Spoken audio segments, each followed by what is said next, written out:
2024 সালের 6 আগস্ট ঘুম থেকে উঠে হঠাৎ ভারত দেখল বাংলাদেশ সেই আগের বাংলাদেশ নেই তাদের হুকুমের সরকার, যা খুশি তাই করা যাচ্ছে না। তারপর যত দিন গেছে ভারতের সাথে বাংলাদেশের সম্পর্ক খারাপই হচ্ছে। দেশ দুটি কোনো ধরনের সংঘাতে না জড়ালেও ভারতের চাপা ভাবটা বের হয়ে আসছে নিয়মিত বিরতিতে। এই যেমন ভারতীয় লেখক ও রাজনৈতিক বিশ্লেষক পরীক্ষিত সিং নিউজ 18-এ লিখে ফেললেন, বাংলাদেশ পরবর্তী ইউক্রেন হতে পারে, কিংবা কিউবা, কিংবা পাকিস্তান।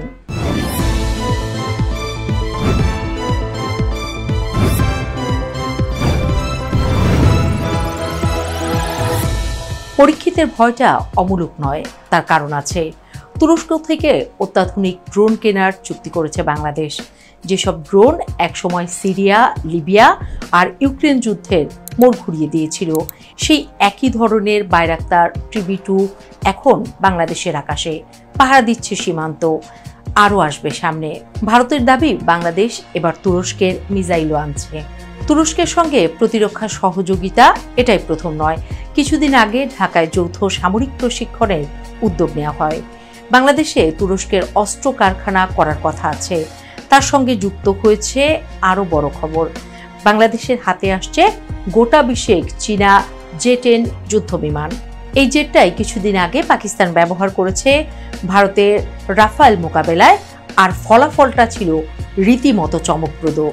রাফায়েল ধ্বংস করে ভারতের মান সম্মান ডুবিয়ে দেয় দুনিয়ার সামনে। চীনা প্রযুক্তির এই সুপার ম্যানুভারেবল ফাইটার জেট এখন দক্ষিণ এশিয়ায় সামরিক ভারসাম্যের নতুন সমীকরণ তৈরি করছে। পাকিস্তানের সাফল্যের পর যখন ঢাকাও একই যুদ্ধবিমান নিচ্ছে, তখন দিল্লির কপালে ভাঁজ পড়াটা স্বাভাবিক। কারণ এবার বাংলাদেশের কাছে শুধু ড্রোন নয়, আকাশ যুদ্ধের পূর্ণ সক্ষমতাও চলে আসছে। আর এই দুয়ের সমন্বয়ে দক্ষিণ এশিয়ার মানচিত্রে এক নতুন শক্তি উঠে এসেছে, যেটা ভারতের কূটনৈতিক আর সামরিক চিন্তাকে এলোমেলো করে দিয়েছে।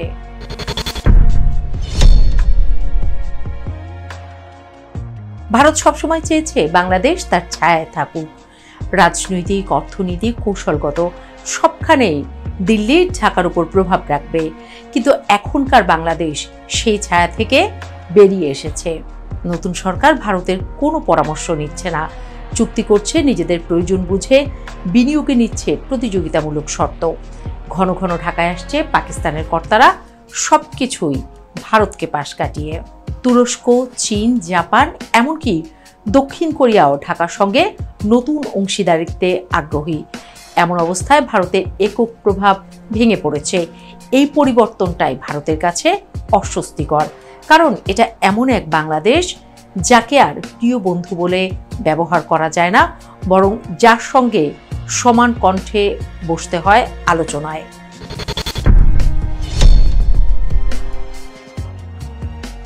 ভারতের উত্তর পূর্ব অঞ্চল অর্থাৎ 7 সিস্টার্স দেশের মূল ভূখণ্ডের সঙ্গে সংযুক্ত মাত্র 22 কিলোমিটারের এক সরু পথ দিয়ে। এই পথের নামই চিকেন নেক, যা ভারতের লাইফলাইন, আবার দুঃস্বপ্ন। এই পথের কাছাকাছি যদি কোনো বিদেশ বান্ধব শক্তি সক্রিয় হয়, তাহলেই ভারতের ভেতরটা অচল হয়ে যেতে পারে। আর গত সপ্তাহে বাংলাদেশের সেনাপ্রধান প্রথম লালমনিরহাট, এরপর ঠাকুরগাঁও এবং পরে সৈয়দপুর বিমানবন্দর পরিদর্শনে যান বলে খবর আছে।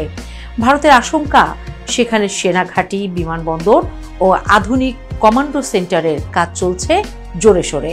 ভারতের কৌশলবিদরা বলছেন এই ভিজিটটাই নাকি দিল্লির খুব কাড়ে, কারণ উত্তর পূর্ব ভারতের বিচ্ছিন্নতাবাদীদের দমন করতে যতই তারা চেষ্টা করুক, পাশে যদি আধুনিক সামরিক অবকাঠামো তৈরি হয়, সেটা ভারতের নিরাপত্তা চিত্রকে সম্পূর্ণ বদলে দিতে পারে। আর এখানে পরীক্ষিত সিং এর পরামর্শ, বাংলাদেশকে এখনই আটকাও, দরকার হলে ব্রহ্মপুত্রের পানি বন্ধ করো, বন্দর ব্লক করো, প্রয়োজনে আক্রমণ করো। এই বক্তব্য একদিকে আগ্রাসনের প্রতীক, অন্যদিকে ভারতের গভীর নিরাপত্তাহীনতার স্বীকারোক্তি, এমনটাই বলছেন বিশ্লেষকরা।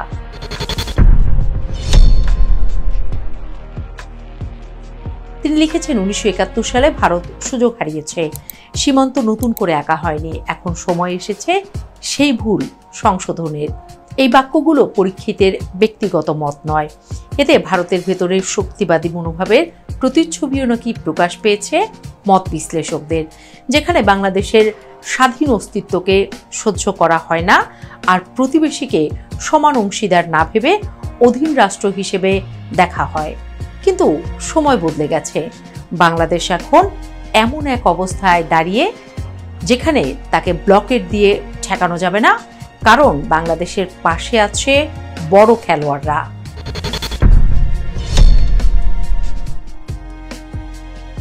ভারত একসময় ভাবত পাকিস্তানই তার একমাত্র নিরাপত্তা চ্যালেঞ্জ, কিন্তু এখন সীমান্তের অন্য পাশে এক নতুন শক্তি তৈরি হচ্ছে, যার কাছে আছে তুরস্কের প্রযুক্তি, চীনের অস্ত্র আর কূটনৈতিক ভারসাম্যের দুর্দান্ত দক্ষতা। বাংলাদেশ এখন শুধুই ভৌগোলিক প্রতিবেশী নয়, এক সামরিক ও অর্থনৈতিক ফ্যাক্টর। বঙ্গোপসাগরের নৌ চলাচল, পূর্ব এশিয়ার বাণিজ্য পথ, এমনকি মিয়ানমার মালয়েশিয়া করিডোরের উপরও ঢাকার প্রভাব বাড়ছে। এই অবস্থায় ভারত যদি ভাবেও বাংলাদেশকে চেপে রাখলে সব ঠিক থাকবে, তাহলে সেটাই হবে ভয়াবহ ভুল। কারণ দক্ষিণ এশিয়ার নতুন জিওপলিটিক্যাল ঘড়ি এখন অন্য সময় দেখাচ্ছে, এমনটাই বলছেন বিশ্লেষকরা। আর সেখানেই ভয় পরীক্ষিতদের।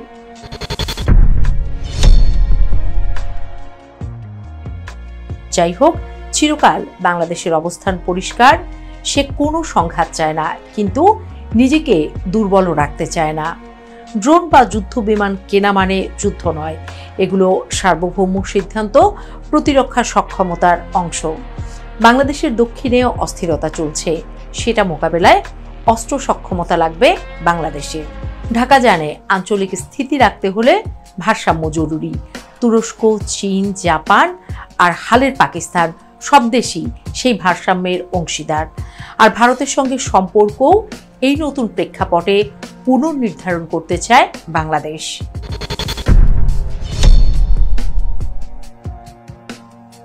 যে ভারত একসময় দক্ষিণ এশিয়ায় বড় ভাই ছিল, সে আজ দেখছে বাংলাদেশ তার সমকক্ষ হয়ে দাঁড়িয়েছে। ঢাকা এখন নিজেদের নীতি নিজেরাই ঠিক করছে। চীনের সঙ্গে করিডোর, তুরস্কের সঙ্গে সামরিক সহযোগিতা, জাপানের সঙ্গে অবকাঠামো বিনিয়োগ, সব মিলিয়ে বাংলাদেশ এখন আঞ্চলিক শক্তির কেন্দ্রে। এখন কেউ বাংলাদেশের সঙ্গে কথা বললে সেটা ভারত হয়ে নয়, বাংলাদেশ হয়ে। আর এই পরিবর্তনটাই দিল্লির আত্মবিশ্বাসে ধাক্কা দিচ্ছে।